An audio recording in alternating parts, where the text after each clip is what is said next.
Hello friends, welcome to English Shorthand class. Ready? 1, 2, 3, start. On December 3, the Taliban issued a special decree on women's rights which outlined rules governing marriage and property for Afghan women.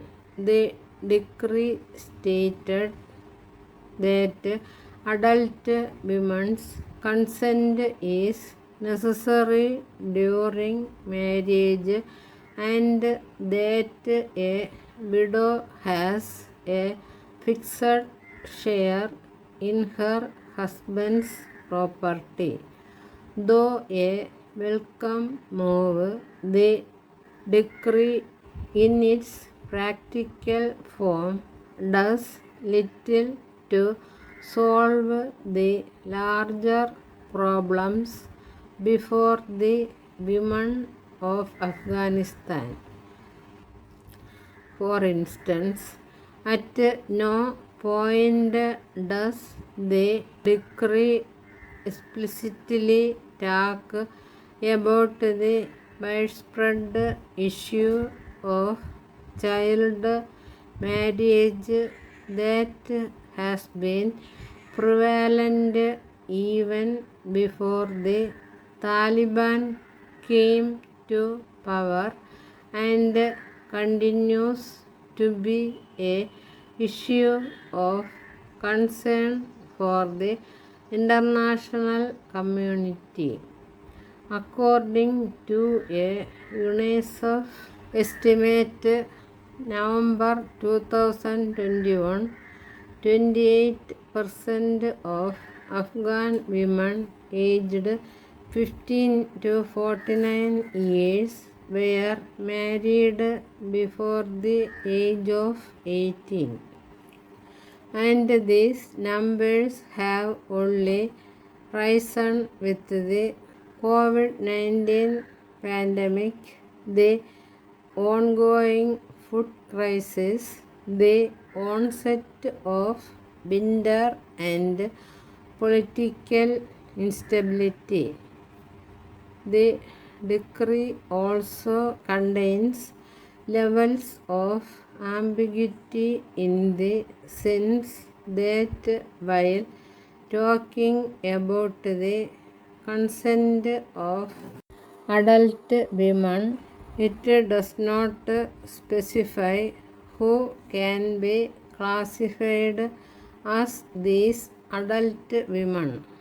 Neither does it specify how the Islamist group intends to implement these provisions in a country where impoverished families consider marrying off their daughters as a viable option to overcome financial hardships. But what is even more disturbing is that the decree has conveniently summarized all rights of women only in the context of marriage, providing an important insight into Taliban's thinking wise women. As such, the decree even fails to mention anything about women's access to education or employment, obliteration of services. Gender-based violence is one of the most pervasive problems.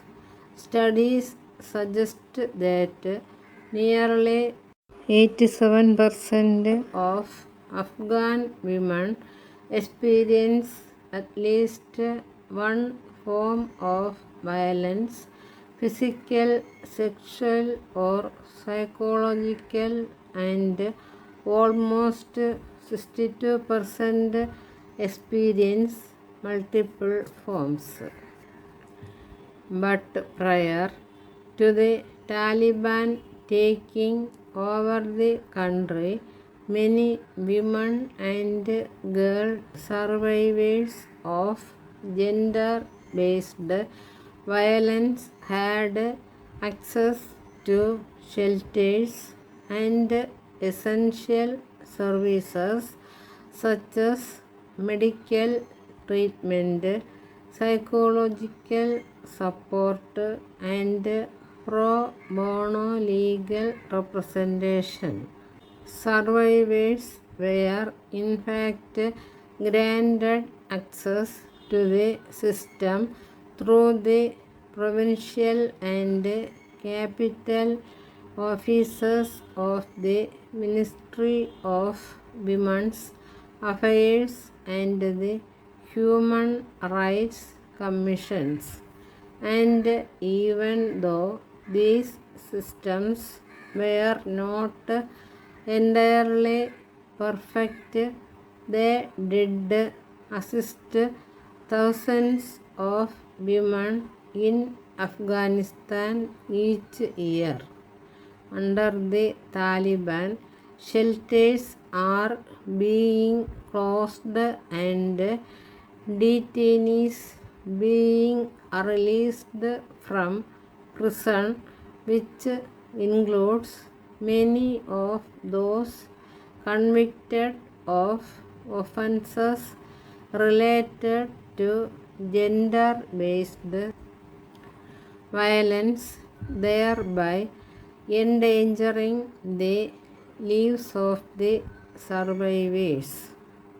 The Taliban's new government has also replaced the Women's Affairs Ministry with the Ministry for the Promotion, Propagation of Virtue and Prevention of Vice, and erased the most important legal mechanism, the Elimination of Violence Against Women 2009, a law that criminalized rape, battery, and forced marriage.